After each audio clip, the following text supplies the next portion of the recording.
The Iliad by Homer, Book 7.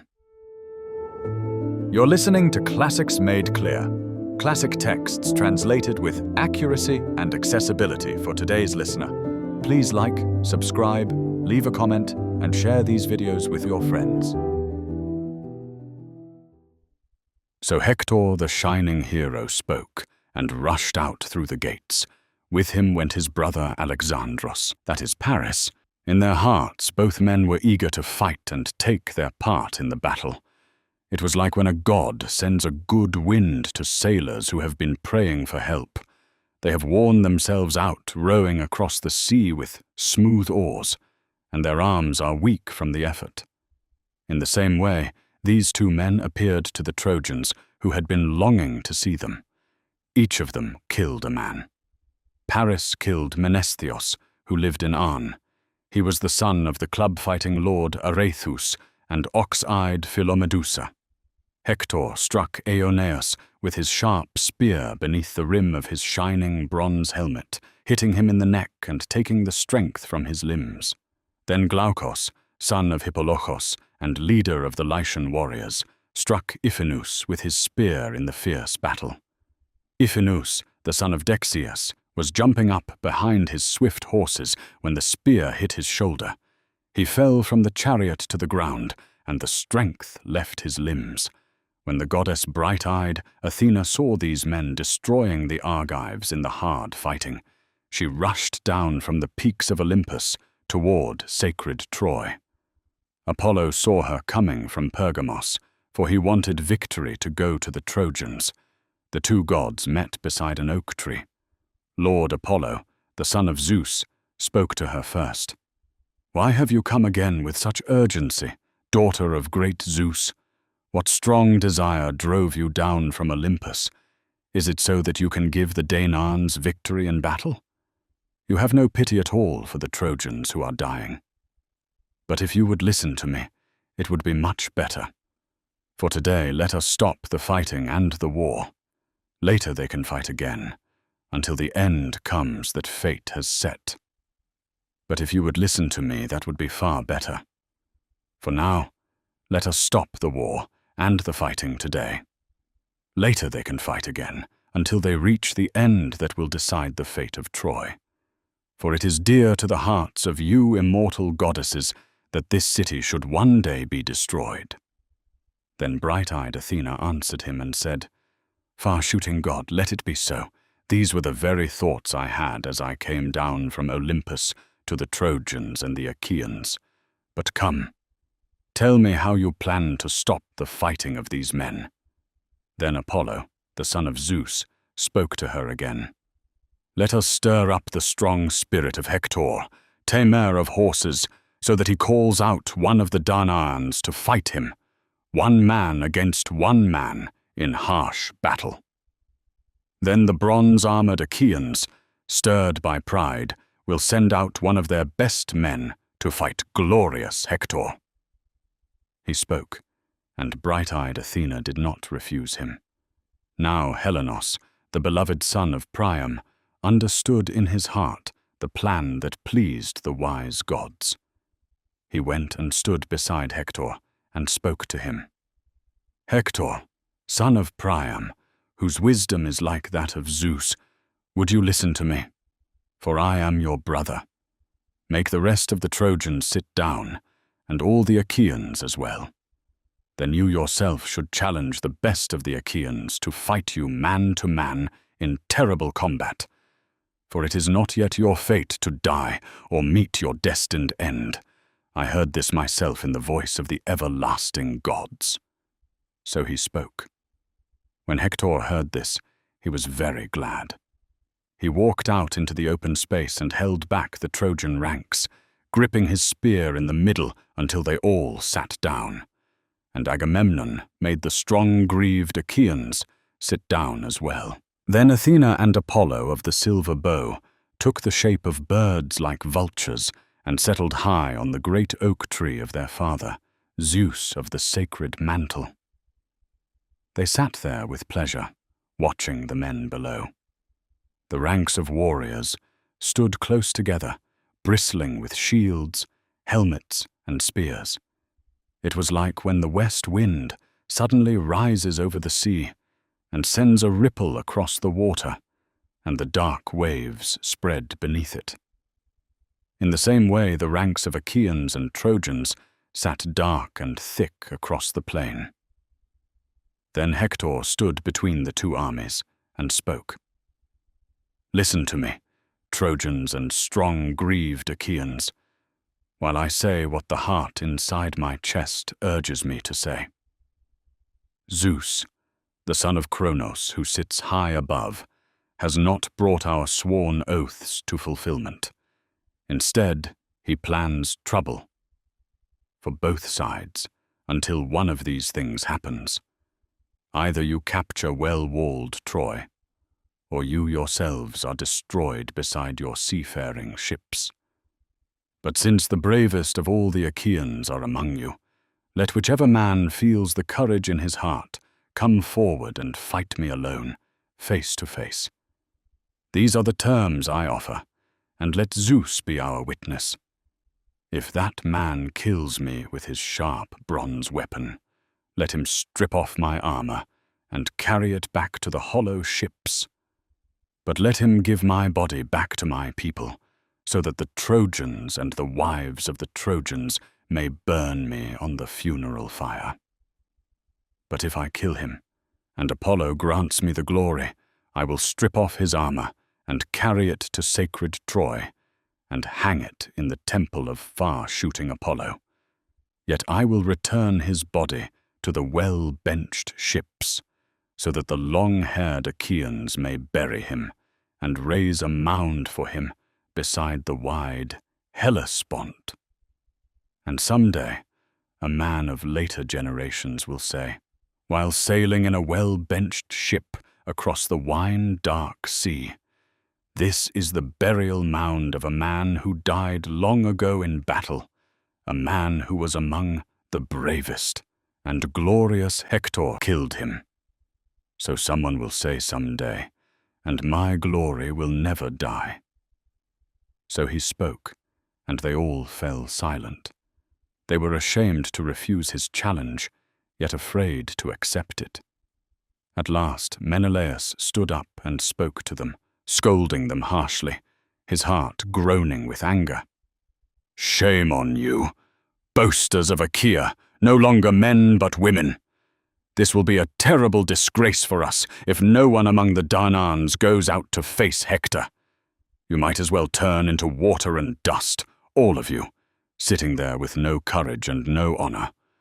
But I myself will arm and face this man. The outcome of victory lies in the hands of the immortal gods." With that, he began putting on his beautiful armor. Then Menelaus, "The end of your life would have appeared there in the hands of Hector, because Hector was far stronger than you. But the kings of the Achaeans jumped up and held you back. Agamemnon himself, the powerful son of Atreus, took you by the right hand and spoke to you by name. Menelaus, raised by Zeus, you are being reckless. You do not need to act in this madness. Hold yourself back, even though it is painful. Do not insist on fighting a man stronger than you. Hector, the son of Priam, whom even others fear. Even Achilles himself shudders to meet this man in the battle where warriors win glory, and Achilles is far stronger than you. So go now and sit down among your companions. The Achaeans will raise up another champion to face this man, even if Hector is fearless and never grows tired of battle. I think he would gladly bend his knee and rest, if he could escape alive from this hateful war and terrible fighting." So the hero spoke and persuaded the heart of his brother with wise words, and Menelaus obeyed. His attendants, glad at heart, took the armor from his shoulders. Then Nestor stood up among the Argives and spoke to them. "Ah, what shame! Great sorrow has come upon the land of Achaea. Old Peleus, the horseman, would surely groan loudly if he heard this. He is the noble counselor and speaker of the Myrmidons. Once, When he questioned me in his house, he was filled with joy as he asked about the families and the birth of all the Argives. But if he were to hear now that all of them shrink back in fear before Hector, he would raise his hands again and again to the immortal gods and pray that his spirit might leave his body and go down into the house of Hades. If only, Father Zeus, Athena, and Apollo, I were young again as I was long ago, when the Pylians and the spear-fighting Arcadians gathered to battle beside the rushing river Celadon, near the streams of Iardanos and the walls of Phaea. There their champion stood forward, Ereuthalion, a man like a god.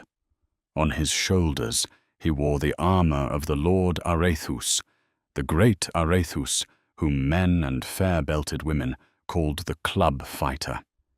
They gave him this name because he did not fight with a bow or a long spear. Instead, he smashed through enemy lines with a great iron club. But Lycurgus killed him by trickery, not by strength. He met him in a narrow pass where the iron club could not help him. Lycurgus struck first and drove his spear through the middle of him. Ereuthalion fell backward to the ground, and Lycurgus stripped off the armor that bronze Ares had given him. After that, he himself wore that armor in the battles of war. But when Lycurgus grew old in his halls, he gave the armor to his dear companion, Ereuthalion, to wear. Wearing that armor, Ereuthalion challenged all the bravest warriors to fight him, but they all trembled with fear, and no one dared to face him. Only my own heart drove me to fight him, though I had endured many hardships. I was the youngest of them all, yet I fought him, and Athena gave me the victory and the glory. He was the biggest and strongest man I ever killed. His great body lay stretched out this way and that on the ground. If only I were young again as I was then, and my strength still steady within me, Hector of the shining helmet would quickly find someone ready to face him in battle. But now you, who are the best of all the Achaeans, are not eager to go out and fight Hector. So the old man scolded them. Then 9 men stood up. First rose Agamemnon, lord of men. After him stood the son of Tydeus, the strong Diomedes. Then the 2 Ajaxes rose, full of fierce strength. After them came Idomeneus and his companion Meriones, who was like the war god in battle. Then Eurypylus, the noble son of Euaemon, stood up.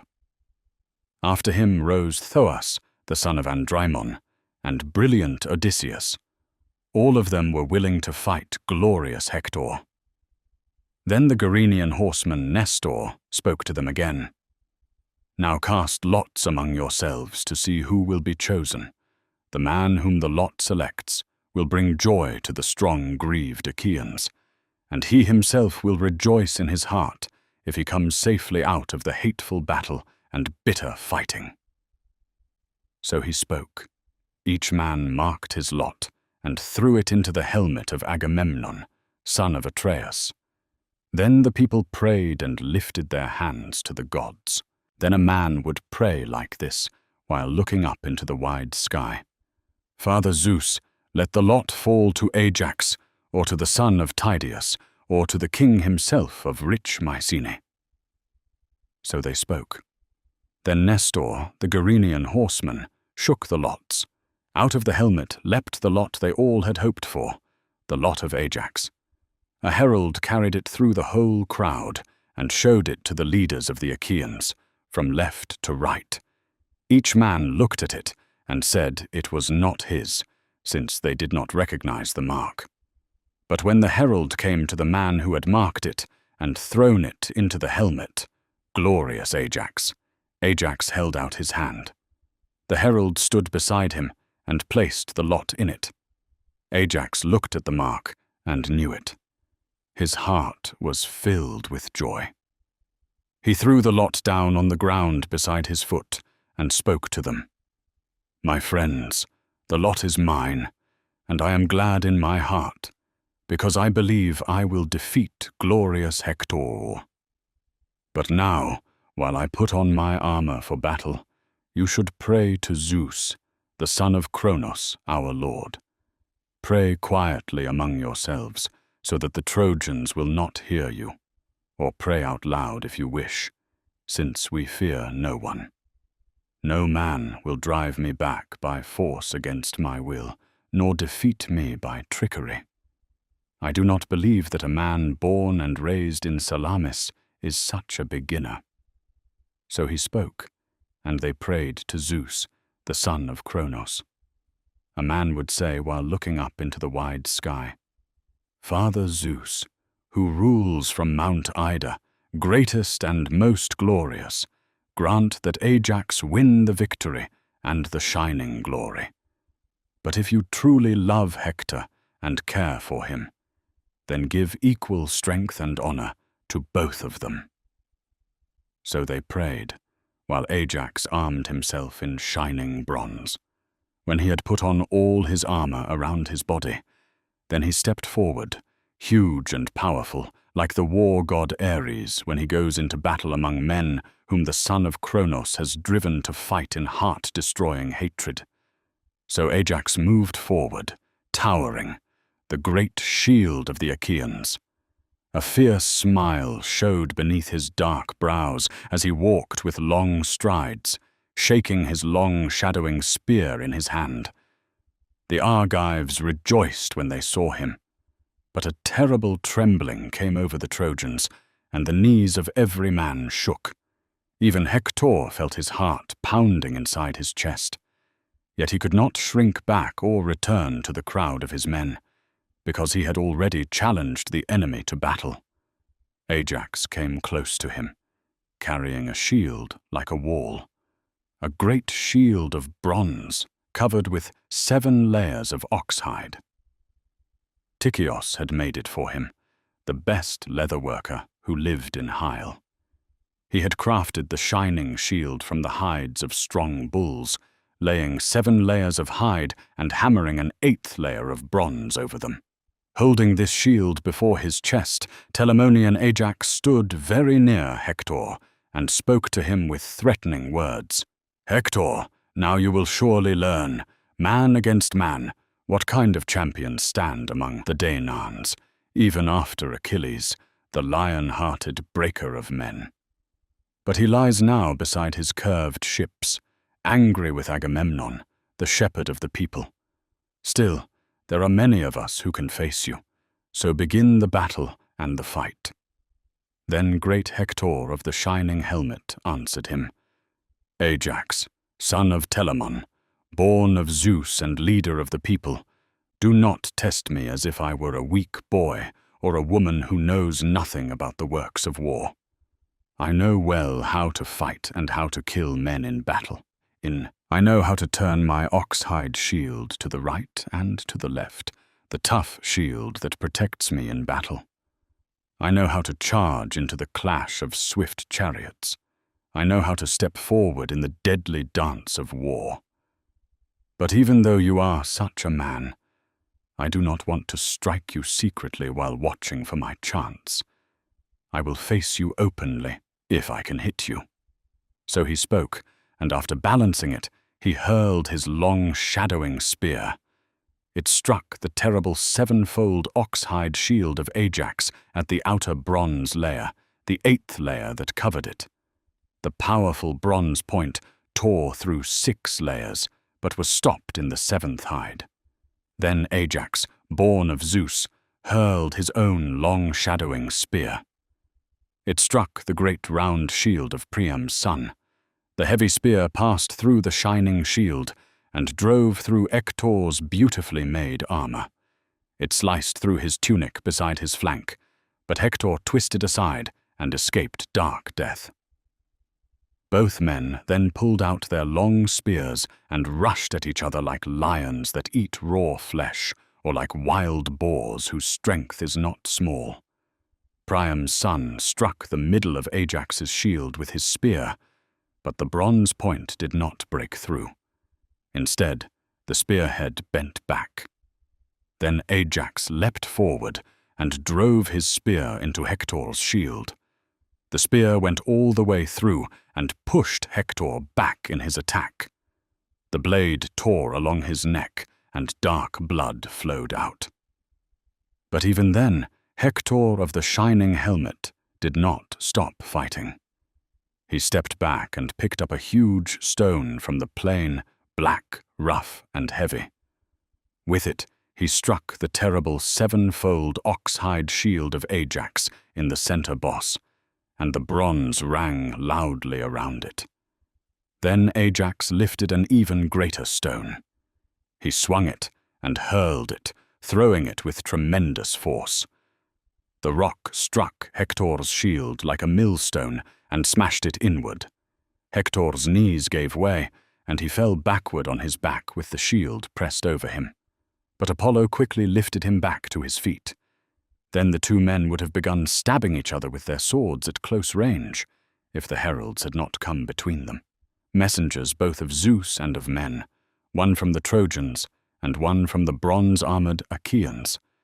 These were Talthobios and Idios, both wise men. They stood between the fighters and held out their staffs. Then the herald Idios, who understood wise counsel, spoke to them. "No more, dear sons. Stop fighting and do not continue this battle. Zeus, who gathers the clouds, loves both of you, and both of you are great warriors. This we all know. But now night is coming on, and it is good to give way to the night." Then Ajax, son of Telamon, answered him. "Idios, tell Hector to say these things, since he was the one who first challenged all the best men to fight. Let him speak first, and whatever he says, I will agree to." Then great Hector of the shining helmet answered him. "Ajax, since a god has given you size and strength and good judgment, and since you are the best of the Achaeans with the spear, let us stop our fighting and battle for today. Later we will fight again, until some god decides between us and gives victory to one of us. Night is already coming, and it is good to give way to the night. In this way, you may bring joy to all the Achaeans beside their ships, especially to your own friends and companions, and I will bring joy to the Trojans in the great city of King Priam, and to the women of Troy with their long trailing robes, who pray for me will go to the sacred gathering of the gods to give thanks for my sake. Come then, let us give each other glorious gifts, so that someone among the Achaeans or the Trojans may say, 'These two fought in bitter, heart-consuming hatred, but then they parted again in friendship.'" So he spoke, and gave Ajax a sword with silver studs, along with its sheath and well-made sword belt.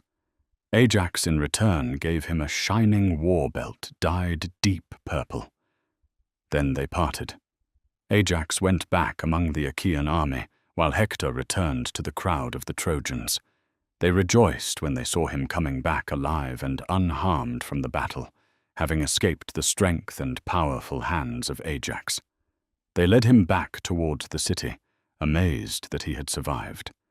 On the other side, the strong, grieved Achaeans led Ajax, glad for his success, to noble Agamemnon.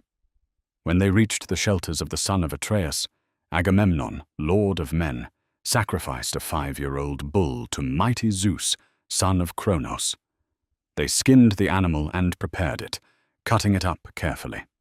They pierced the pieces with spits and roasted them well over the fire, then pulled the meat off the spits.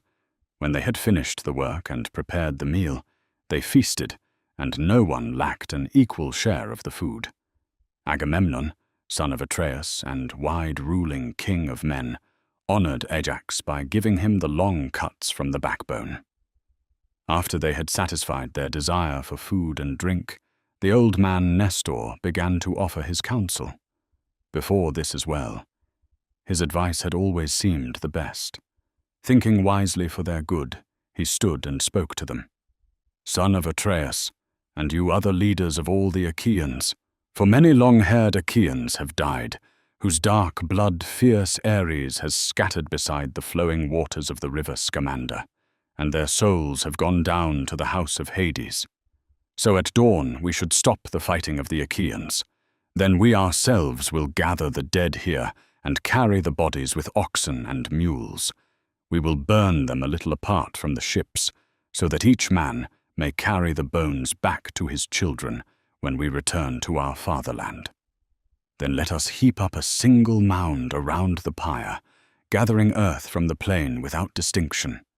And quickly we will build upon it high towers as a defense for ourselves and our ships. In these walls we will make well-fitted gates, so that there may be a road through them for chariots. And outside we will dig a deep ditch nearby, running all around it, so that it will hold back their horses and men, and so that the battle fury of the proud Trojans may not overwhelm us. So he spoke, and all the kings approved his counsel.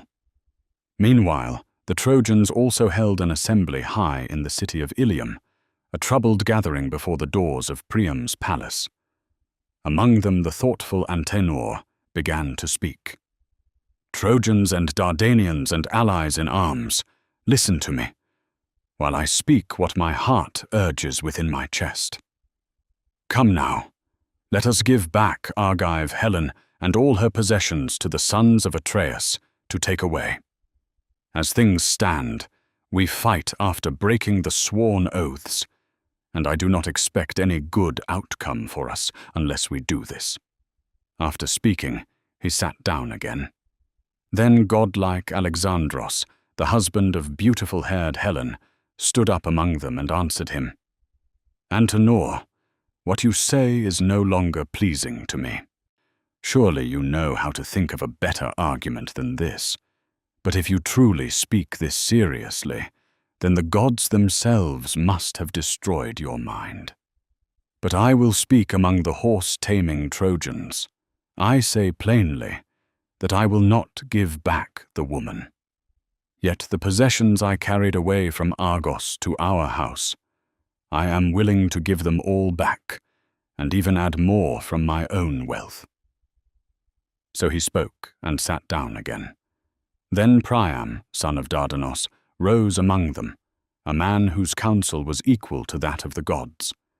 Thinking wisely for their good, he stood and addressed them. Trojans and Dardanians and allies, listen to me while I say what my heart within my chest urges.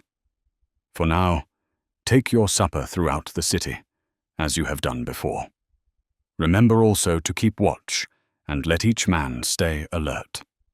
At dawn, let Idaeus go to the hollow ships and speak to the sons of Atreus, Agamemnon and Menelaus, delivering the message of Alexandros, because of whom this quarrel has arisen.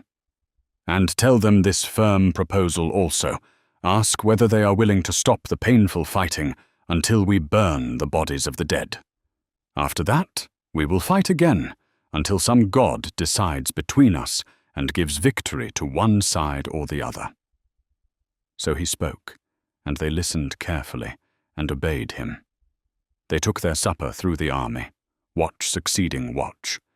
At dawn, Idaeus went to the hollow ships. There he found the Danaans, servants of Ares, gathered in assembly beside the stern of Agamemnon's ship. Standing among them, the herald with the strong voice spoke. Son of Atreus, and you other leaders of all the Achaeans, Priam and the noble Trojans have sent me to speak to you, if this message may be pleasing to you. The message of Alexandros, because of whom this quarrel arose, is this. All the possessions that Alexandros carried in his hollow ships to Troy, though I wish he had died before that day, he is willing to give them all back, and to add even more from his own wealth. But the wedded wife of glorious Menelaus, he says he will not give back, even though the Trojans themselves urge him to do so. They also ordered me to deliver this message. If you are willing, stop the sorrowful fighting until we burn the bodies of the dead. After that we will fight again, until some god decides between us and gives victory to one and or the other." So he spoke. But they all sat there, silent. At last Diomedes, loud in the war cry, spoke among them. "Let no one accept the possessions of Alexandros, nor Helen either. Even the most foolish man can see that the end of destruction already hangs over the Trojans." So he spoke, and all the sons of the Achaeans shouted in approval of the words of Diomedes, tamer of horses. Then powerful Agamemnon spoke to Idaeus. "Idaeus, you hear for yourself the answer of the Achaeans, how they respond to you. This answer pleases me as well. But as for burning the bodies of the dead, I do not oppose it. For there is no reason to withhold from those who have died the quick mercy of fire. Let Zeus himself be witness to our oaths, Zeus the loud, thundering husband of Hera." So he spoke, and raised the scepter toward all the gods. Then Idaeus went back again toward sacred Ilium. Meanwhile the Trojans and the Dardanians sat together in assembly, gathered in one place, waiting for Idaeus to return.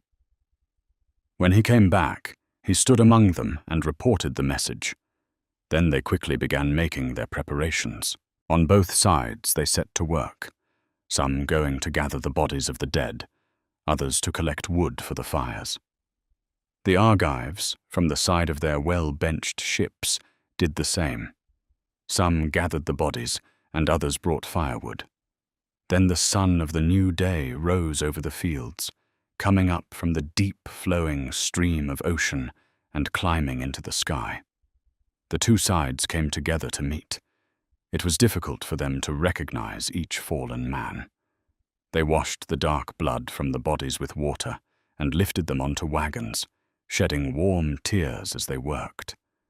But great Priam would not allow loud lamentation. In silence, they placed the bodies on the funeral pyres, grieving in their hearts. After burning them on the fire, they returned to sacred Ilium. In the same way, on the other side, the strong, grieved Achaeans placed their dead upon the pyres with sorrow in their hearts. When they had burned them with fire, they went back to their hollow ships. When dawn had not yet fully come, and the night still lingered in dim light, a chosen band of Achaeans gathered around the pyre.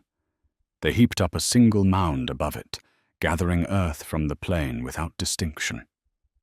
Then they built a wall beside it, with high towers to defend both themselves and their ships. Within the wall they set well-fitted gates, so that chariots could pass through.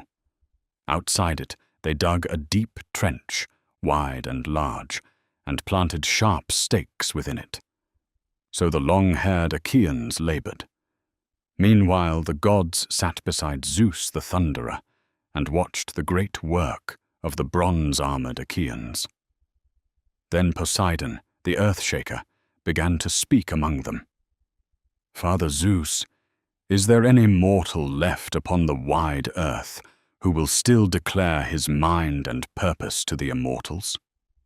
Do you not see how the flowing-haired Achaeans have now built a wall in front of their ships and driven a ditch around it, yet have offered no glorious hecatombs to the gods?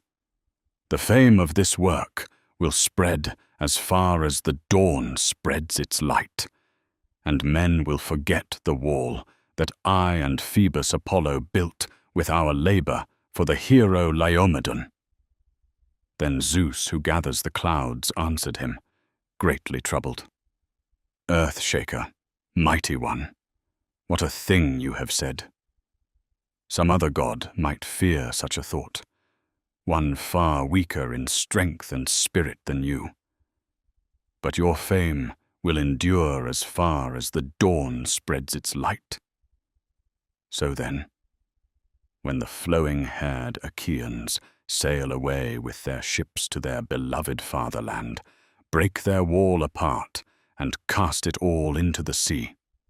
Then cover the great shore again with sand, so that the great wall of the Achaeans will be destroyed.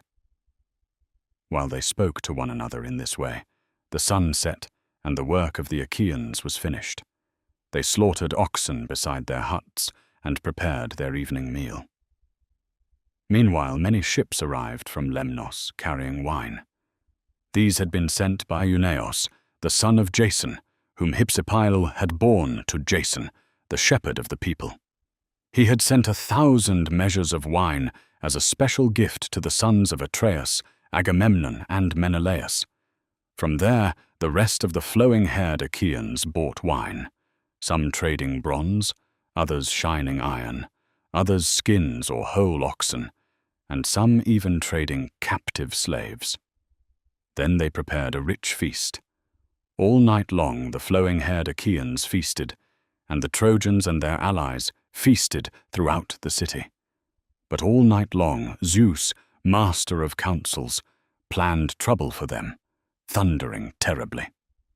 Pale fear seized them. They poured wine from their cups onto the ground, and no man dared to drink before first pouring a libation to mighty Zeus, son of Cronos.